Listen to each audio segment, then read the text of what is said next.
Free ప్రయాణం తొందరలో పెడతామంటూ వార్తలు వస్తున్నాయి. పెట్టాలంటారా? ప్రయాణం అనవసరం అయ్యా, జనాలు తన్నుకు వస్తారు, అది అనవసరం. డబ్బులు ఇస్తే ఎవరు ఎక్కడ కావాలంటే అక్కడికి వెళ్తారు. ఫ్రీ పెట్టారనుకో దేశం మొత్తం తిరుగుతారు ఆడవాళ్ళు. అది అనవసరం. ఫ్రీ మాత్రం అనవసరం. ఏదైనా ఫ్రీ పెట్టాడంటే జనాలు నాశనం చేయడాకే.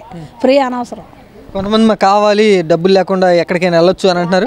ఎక్కడికి వెళ్తారండి? అవసరం ఉంటే డబ్బులు పెట్టుకుని వెళ్తామండి, టికెట్ కొనుక్కొని. లేనప్పుడు ఎందుకు?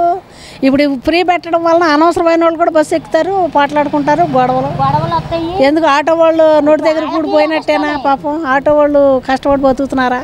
వాళ్ళకే లేకుండా పోద్దా? ఫ్రీ బస్సులు అనవసరం అయ్యా. కొంతమంది అంటున్నారు ఇట్లా ఫ్రీగా ఇస్తే టికెట్లు కొనుక్కునే పని లేదు, కొంచెం డబ్బులు ఆదా అవుతాయి అంటున్నారు. చెబుతున్నప్పుడు ఆవిడ మళ్ళీ ఇంకో దాని మీద వేస్తాడని, మళ్ళీ ఇంకో దాని మీద పడుద్ది. ఎందుకు అంత ఇదే? ఎవరికి ఎక్కడికైనా వెళ్ళాలనుకో ఎవరి టికెట్ వాళ్ళు కొనుక్కొని వెళ్తారు. ఇదే మంచి పద్ధతి. ఉచితం అంటే ఎగబడి ఓ ఎక్కుతారు. అసలు ఇంకా 10 బస్సులు ఎక్స్ట్రా పెట్టాల్సి వస్తుంది. ఇప్పుడు 5 పెట్టేవాడు 10 పెట్టాలి అప్పుడు, అంతే కదా? మరి 5 పెడితే కొట్టుకు వస్తారుగా జనం.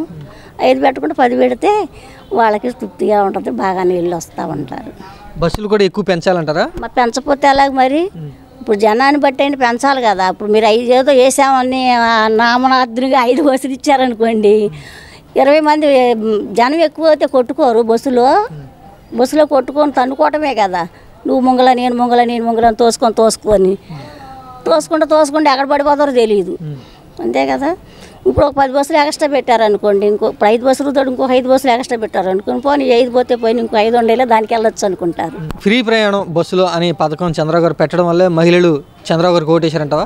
ఎందుకు వేస్తారు? దాని గురించి ఎందుకు వేస్తారు? ఆడి బస్సుల కోసం వేస్తారు. ఇన్ని సంవత్సరాలు మట్టి, ఇన్నేళ్ళ మట్టి ఫ్రీ బస్సులు ఉంటేనే వెళ్ళి తిరిగి వచ్చారు ఊరంతా. ఏదో నామనార్థంగా అన్నారు కానీ ఏదో కారణం వల్ల చెప్తారు కానీ, అంతేగాని అందుకు తప్ప ఇంకేం. కష్టపడి సొమ్ము ఎవరు కష్టపడి సొమ్ము వాళ్ళకే.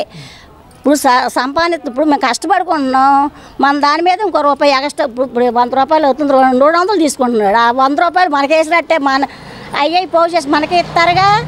మరి అది మరి ఈ ఫ్రీ ప్రయాణం పెట్టడం వల్ల ఎక్కువ రేట్లు పెరుగుతాయి అంటారా? మరి పెరగవా మరి? కాదు, అనవసరమే కదా మరి ఎక్కువ రేట్లు పెరగవా మరి? ఇప్పుడు ఫ్రీ రేట్లు అంటే మరి బస్సు వారు ఇప్పుడు 5 బస్సులు వారు ఎక్స్ట్రా. మరి అది మన మత్తిన ఎవరో ఒకళ్ళు నెత్తినేస్తాడు కదా. ఎక్కడి నుంచి వస్తాయి అవి? అన్ని వాళ్ళని కష్టపడి ఎవరుగా మన మీదే పడతాయి. అవి కూడా ఫ్రీ బస్సులు వేసినా మన మీదే పడతాయి, వేసినా మన మీద పడతాయి, ఇచ్చినా మన మీదే పడతాయి. లేడీస్కి ఫ్రీగా బస్సు ప్రయాణం అని వార్తలు వస్తున్నాయి, తొందరలో వస్తుందని. పెట్టాలనుకుంటున్నారు మీరు? ఎక్కుతామండి, ఎక్కుతాం. మరి మేము పనులు చేసుకునే వాళ్ళం కదండి, వెళ్ళాలి. డబ్బులు లేవు, పనులు చేసుకుంటున్నాం. మరి సంపాదన ఎక్కువ లేదు కదా, బస్సు ఫ్రీగా పెట్టారనుకో ఎక్కేస్తాం. అంటే ఏమన్నారంటే టికెట్ల రేట్లు అంటే మీకు కొంచెం ఖర్చులు తగ్గుతాయి అనుకుంటున్నారా బస్సు పెడితే? మరి తగ్గుతాయి కదండి. ఆ డబ్బులు ఉన్నాయనుకోండి, నేనకన్నా వస్తాయి కదా. ఏమైనా కాయగూరలైనా కొనుక్కుంటాం. ఒక 20 రూపాయలు, రోజుకి 100 రూపాయలు అవుతాయి మన దూరం నుంచి రావడం. మరి అందరూ ఛార్జీలు ఉంటే ఏమైనా కొనుక్కుంటాం, పిల్లలకి ఏమైనా కొని పెట్టుకుంటాం. అలా పథకం పెడితే మహిళలంతా కొట్టుకుంటారు, ఆ బస్సులు ఎక్కడానికి ఎక్కువగా అటే వెళ్తారు అంటున్నారు. గొడవలు జరుగుతాయి అని అంటున్నారండి, నిజమేనా? మరి గొడవలు అంటే కొంచెం మరి జనాలు చూసుకొని మరి ఇబ్బంది పడతారు కదండి. అందరూ అంటే బస్సుల కంటే వెళ్ళలేరు, కొంచెం ఆటోలకు కూడా ఆటో వాళ్ళు బతకాలి కదండి. మరి అది ఇబ్బందులు కూడా ఉన్నాయంటారు ఈ పథకం వల్ల? కూడా ఉంటాయండి, ఎలాగ ఇబ్బంది పడతారు మరి మనుషులు. ఫ్రీ బస్సు పెడతాం వల్ల ఏంటంటే ఆ సంస్థకే నష్టాలు వస్తాయి. అది గవర్నమెంట్ ఎలా పుడుస్తుందో తెలియదు. దానివల్ల నా ఉద్దేశం ఏంటంటే ఫ్రీ ఉచిత బస్సు అనవసరం అని నేను అనుకుంటున్నాను. మహిళలు ఫ్రీగా బస్సు ప్రయాణం అంటే మాకు ఖర్చులు తగ్గుతున్నాయి అని అనుకుంటారు కదా. బస్సులు అనేది ఒక ఛార్జీలు బస్ ఛార్జీ వల్ల తగ్గుతాయి అంటే అది పొరపాటు చేస్తున్నారు. అంటే తొందరలోనే పెడతామని గవర్నమెంట్ నుంచి వార్తలు అయితే వస్తూ ఉన్నాయి, ప్రభుత్వం నుంచి.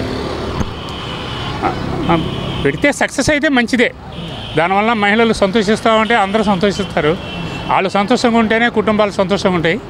కానీ అంత మంచిది కాదని నా ఉద్దేశం. ఎలక్షన్ టైంలో మహిళలు కూటమికి ఈ హామీని చూసి ఓట్లు వేశారనుకోవచ్చా? కొంతమంది కావచ్చు, కొంతమంది వేశారని నేను అనుకుంటున్నాను. ఎక్కువ సంక్షేమ పథకాలు హామీలు ఏమైనా చంద్రబాబు గారు ఇచ్చేశారని మీరు అనుకున్నారా? ఇప్పటివరకైతే కొద్దిగా చేశారు, చూడాలి ఇంకెలా చేస్తారు. అంటే ఎలక్షన్ టైంలో ఎక్కువ హామీలు ఇచ్చారు అని అనుకున్నారా మీరు? బాగా ఇచ్చేస్తున్నారు హామీలు అనుకున్నాను. ఎక్కువ ఇచ్చారు. ఇప్పుడు అది చూసి ప్రజలు కూడా ఓటు వేశారు ఆయనకి. చూడాలి. ఎంతమంది అయితే ఆయన చేసింది ఏం లేదు. ఇప్పుడు ఈ టర్మ్లో ఏమైనా చేస్తారేమో చూడాలి. సంక్షేమం అభివృద్ధి రెండు చేయగలరా ఒకేసారి అయినా చంద్రబాబు గారు? ముందప్పుడు అంతకుముందు చేయలేదు ఆయన, ఇప్పుడు చేస్తారంటే అంత నమ్మశక్యంగా లేదు. ఏం చేస్తారో చూడాలి. మహిళలకు ఉపయోగపడిద్ది అనుకుంటున్నారా మీరు? ఏమో మరి, అది టయానికి పెడితే బాగానే ఉండదు, టైం తప్పితే ఉపయోగపడదు కదా. అది కొంతమంది విమర్శిస్తున్నారు, ఆ రేట్లు కూడా మళ్ళీ దేనివో దాని మీద పెంచేస్తారంటున్నారు, నిజమేనా? అవి ఎప్పుడు ఉన్నాయే కదండి. బస్సు ప్రయాణం ఇస్తామంటున్నారు కదా, మీరు పెట్టాలి అనుకుంటున్నారా పథకం, వద్దనుకుంటున్నారా? మహిళలు ఏమనుకుంటున్నారంటే పథకం పెడితే మాకు టికెట్ ఖర్చులు తగ్గుతున్నాయి అని అనుకుంటున్నారు. అవును సార్, ఇప్పుడు అక్కడ పెట్టారు, ఎక్కడంటే తెలంగాణలో, మరి ఏమైంది, సమ్మెలు చేశారు, ధర్నాలు చేశారు, అది ఇది చేశారు. ఏం జరిగింది రాష్ట్రకి? ఆంధ్రాలోనైతే జరగదు. అంటే ఇక్కడ అంతా ఆటో యూనియన్ ఎక్కువ కదా. తొందరలోనే పెట్టాలి అని ఆలోచన చేస్తున్నామంటూ ప్రభుత్వం వాళ్ళు చెప్తున్నారు, మంత్రులు కూడా అదే చెప్తున్నారు, తొందరలోనే వచ్చేస్తుంది ఆ పథకం అని. వచ్చినా ఇక్కడ జరగదండి అది, ఎందుకంటే మా ఆటో యూనియన్ పెద్దది. ఇక్కడ ఇండియాలోనే మామూలు ఈ జిల్లాలోనే జరగని పని. మీ ఆటో తోలే వాళ్ళందరికీ చాలా కష్టం కదా. మరి కష్టమే కదండి, మా పట్టు నోటు కూడుకొట్టినట్టు. ఇప్పుడు మామూలుగానే ఆటోలు ఎక్కువైపోయి కిరాయిలు సర్వీసులు లేవు. ఇప్పుడు అవి కూడా ఫ్రీ బస్సులు అంటే మేము ఏం చేయాలి? మరి ఈ సంస్థ మరి ఎలా వేస్తుందో ఏంటో, మరి మా బళ్ళని నమ్మినప్పుడు మరి వాళ్ళ డిపార్ట్మెంట్ కూడా అడగాలిగా. యూనియన్ కంపెనీ ఆటో డ్రైవర్లందరికీ పెద్ద దెబ్బే అంటారు అయితే. మామూలు దెబ్బ కాదు సార్, మామూలుగా దెబ్బ కాదు, బాగా దెబ్బ. మహిళలంతా కూడా బస్సుకి వెళ్ళిపోతారంట, ఫ్రీ అయితే వెళ్ళిపోతారు కదా సార్. మహిళే కదా సార్, వాళ్ళ మీరు ప్రయాణం చేస్తారా? లేదుగా, మహిళలే ప్రయాణం చేసేది. ఎక్కడికి వెళ్ళాలన్నా, పప్పు అన్నానికి వెళ్ళాలన్నా, ఫంక్షన్కి వెళ్ళాలన్నా వాళ్ళే వెళ్తున్నారు. మగవాడు ఎవడన్నా వెళ్తున్నాడా? వెళ్ళడు. దాన్ని బట్టి మీరు కూడా అది మీరైతే ఫ్రీ బస్సు ప్రయాణానికి వ్యతిరేకం అంటారు డ్రైవర్లు? అంతేగా సార్. ఫ్రీ బస్సులు పెడితే ఏం తెలుసా, మాలోటు రోడ్డు మీద, ఎందుకంటే అద్దెకి తోలుకున్న వాళ్ళు మేము చాలా ఇబ్బంది పడతామండి. మమ్మల్ని నమ్ముకొని ఏంటంటే ఇంట్లో ఒక 5-6 ఉన్నారు, వాళ్ళు అన్యాయం అయిపోతారు.